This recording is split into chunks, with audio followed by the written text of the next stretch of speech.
Bzzz. We're about to try some honey flavored beer.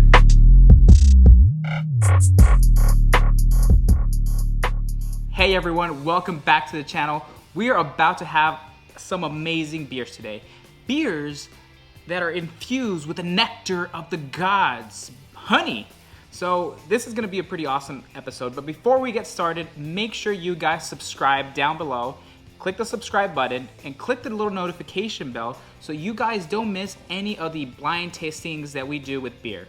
As you can see, we're in a different location. We are at Greater Good Cowork in McAllen, Texas. So if you're from the area, this is a great place for co-working space.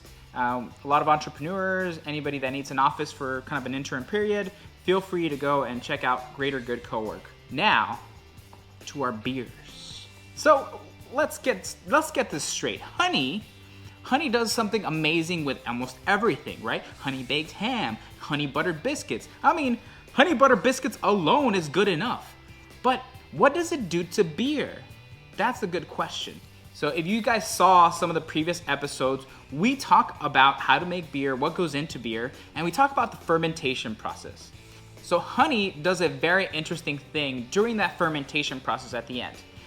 The sugars from the honey in the fermentation process convert into alcohol. So typically your beers have a higher alcohol by volume, which it's not a bad thing, guys. Now, another great thing that honey does to beer is that it balances out the hoppiness from the beer. So if you get a beer that has a little bit of honey, expect that hoppiness to be kind of dampened or balanced really, really well. So let's get to what we're actually gonna try today. Starting off with Lone Pint, we are trying the Beer Keeper, pretty good name, which is a braggot ale, or braggot? I don't know how to say it. But anyways, it's a traditional mead. So think about Game of Thrones style place. This is what you would have in a Game of Thrones style setting. So we're gonna try that out.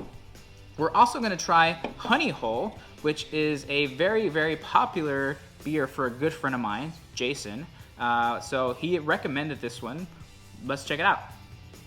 The last one is Be Someone, which is a honey wheat. So the wheat of the beer is gonna play really well with honey, hopefully. And I have high hopes for this one. This one has probably the lowest alcohol by volume, which is under 7%.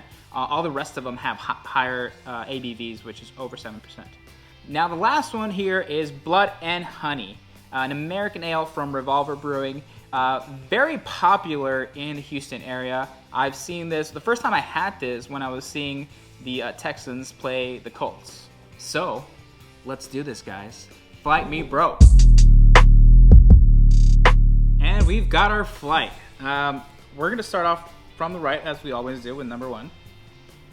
Let's give this one a shot. Very crisp, well balanced. The honey flavor is not prominent, but that subtleness from the hop balance that you get, I think it's due to that honey flavor. The sweetness is very, very subtle. Similar to, like, you know, you put honey in a tea, you know, that sweetness is different from just adding sugar. And that's kind of what I'm tasting right now. And it's pretty good. I have to say, it's really, really good. It's very light, it's very crisp. The maltiness is there. And I think that maltiness is balanced really well with honey. I'm gonna have to give this one an 8. So overall, really, really good. All right, let's move on to number 2 here. A lot darker than the first one here. My guess is that it's gonna be a stronger one. A little bit of haze to it too. Oh man, that's really good. The hops are there, and it's very, very similar to like a pale ale or an IPA, but they're balanced really, really well with the honey. The sweetness of the honey and the hops play really well with each other. And as an IPA fan, this one is doing a lot for me right now. This is actually probably one of my favorite beers that I've tried on this show. And I just don't know which one it is, and I'm really excited to find out which one this is.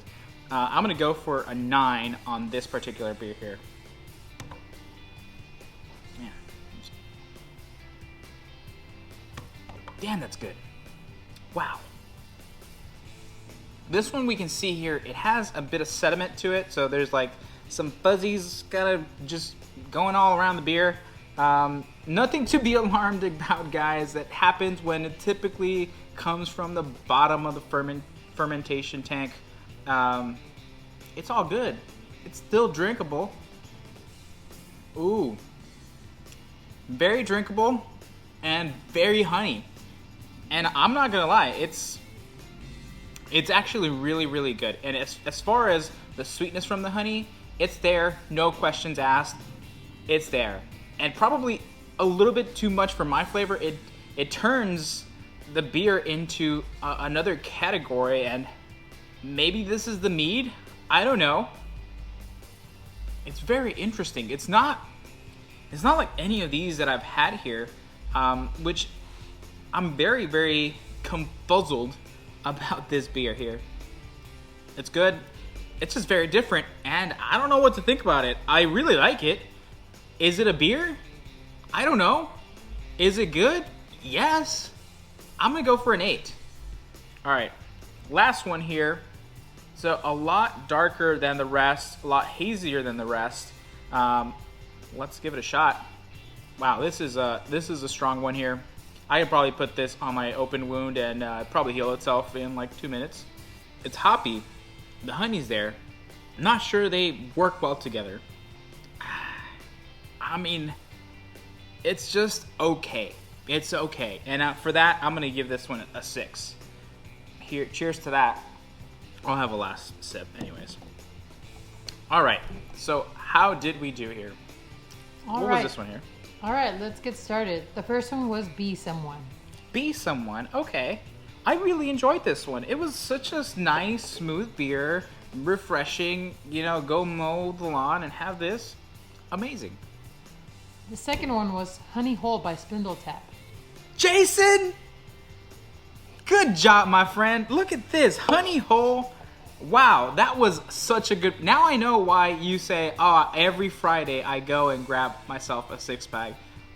I'm now going to go every Friday and grab myself a 6-pack of these. This one's amazing. Spindletap, Honey Hole, great beer. Highly recommend for you guys to try it out. All right, what are we moving on to? Blood and Honey. Blood and Honey, okay. From Revolver Brewing, okay. I mean, it was a good beer. It was a really, really good beer. Honestly, I thought this was going to be the mead, to be quite honest. But I enjoyed it. I enjoyed it. Yeah, and last one, Beer Keeper. The Beer Keeper. Okay, so this one was the mead style beer. Let me get this one another try here. I mean, it's just different, which is why it didn't pair well with the rest. The other ones were kind of beerish. Even this one started to, like, you know, wobble around. Am I a beer? Am I a mead? I don't know. But this one was full mead and was just like, I'm no longer a beer. See you later. And to be quite honest, goodbye. I don't care. All right. Thank you guys for watching this. And we have so many good giveaways for you guys. The next episode, we're going to announce a pretty big giveaway. We're about to enter a weekly giveaway spree. Every week, we're going to give something to you guys. And stay tuned for the next episode because our friends at Eureka Heights have something really good in store for us. And I'll give you guys a hint on how to get into that giveaway. All you have to do is subscribe to our YouTube channel, follow us on Instagram, and the rest of it, I'll let you guys know next time. So make sure you subscribe to know how to get those giveaways. Thank you guys for watching, and thank you guys for subscribing. See you guys later, and stay hoppy, my friends.